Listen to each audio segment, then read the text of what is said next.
عظمت کو بیان کرنے کے لیے، قرآن کی صداقت کو بیان کرنے کے لیے ہوتے ہیں۔ ایسے شخص سے اگر کوئی ایسا لفظ نکل جائے کہ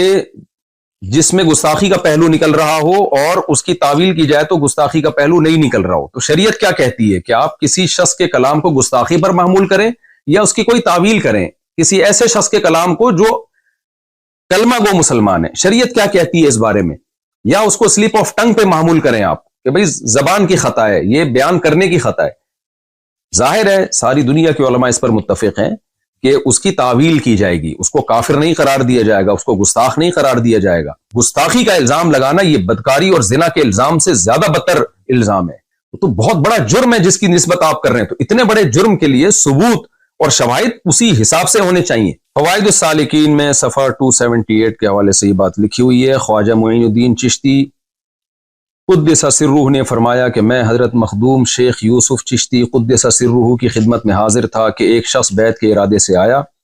خواجہ کے قدموں میں اپنا سر رکھا اور عرض کیا کہ بیعت کے لیے حاضر ہوا ہوں۔ خواجہ پر کیفیت طاری تھی، فرمایا کہ اگر تم کہو کہ لا الہ الا اللہ چشتی رسول اللہ تو میں تمہیں مرید کر لوں۔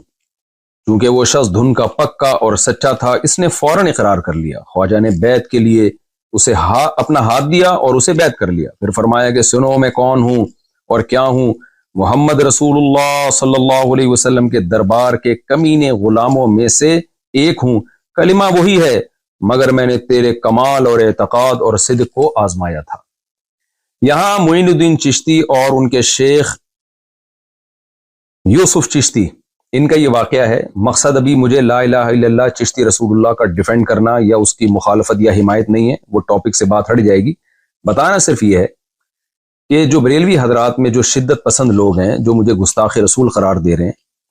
اور میرا دعویٰ یہ ہے کہ جب بھی کوئی شخص ایسے کلمات کہتا ہے تو اس کو ایکسپلینیشن کا موقع دیا جائے گا کہ آپ کی مراد کیا تھی۔ یہاں لا الہ الا اللہ چشتی رسول اللہ انہوں نے پڑھا، مرید کو اس بیس پہ بیعت کیا،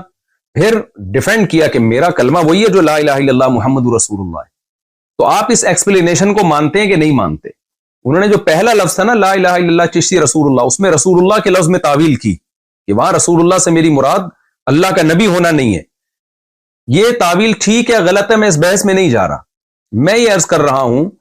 کہ آپ معین الدین چشتی کے شیخ کی اس تعویل کو قبول کرتے ہیں، اسی وجہ سے آپ ان کو گستاخ قرار نہیں دیتے۔ یہ کام اگر کسی اور سے ہوتا ہے اور لگتا ہے کہ اس نے گستاخانہ لفظ استعمال کیے ہیں، اس کو ایکسپلینیشن کا موقع آپ کیوں نہیں دیتے اور اس کی ایکسپلینیشن کو آپ قبول کیوں نہیں کرتے؟ کچھ متشدد قسم کے مذہبی اسکالر اپنی عوام کو اکسا رہے ہیں، ابھار رہے ہیں، ان کی عوام ان کی تقریریں سن کے ہائپر ہو رہی ہے اور وہ مجبور کر رہے ہیں کہ بھئی مفتی طارق مسعود صاف لفظوں میں معافی مانگے، اور صاف لفظوں سے ان کی مراد یہ ہے کہ یہ مانیں کہ میں نے گستاخی کی ہے اور میں گستاخی سے رجوع کرتا ہوں۔ تو خوب سمجھ لیں کسی شخص پہ بدکاری اور زنا کا الزام لگ جائے، یہ الزام اتنا سنگین نہیں ہے جتنا یہ الزام سنگین ہے کہ میری طرف یہ نسبت کی جائے کہ میں نے نبی صلی اللہ علیہ وسلم کی شان میں یا قرآن کی شان میں گستاخی کی ہے۔ یہ زیادہ بڑا الزام ہے۔ زانی زنا کرنے والا کافر نہیں ہو جاتا، لیکن گستاخی ایک ایسا جرم ہے کہ اس سے انسان اسلام سے خارج ہو جاتا ہے، مرتد ہو جاتا ہے۔ میں جب 18 سال کی عمر میں مدرسے میں داخلے کے لیے آیا ہوں تو اپنے آپ کو میں نے وقف کیا دین کی خدمت کے لیے، اور پھر پیچھے ہم نے پلٹ کے نہیں دیکھا۔ تو کیا ایسا شخص یہ مان لے گا کہ میں گستاخ ہوں یا میں نے گستاخی کی ہے؟ ایک عام ادنا سا مسلمان اس لفظ سے نفرت کرتا ہے، وہ کبھی گستاخی کی نسبت برداشت نہیں کرے گا۔ تو یہ ہلکا جرم نہیں ہے نبی صلی اللہ علیہ وسلم کی شان میں گستاخی۔ جب جرم کی نوعیت سنگین ہوتی ہے تو اس کے لیے ثبوت کے لیے بھی سنگین قسم کے شواہد چاہیے ہوتے ہیں۔ لہذا میں یہ نہیں تسلیم کرتا کہ میں نے گستاخی کی ہے،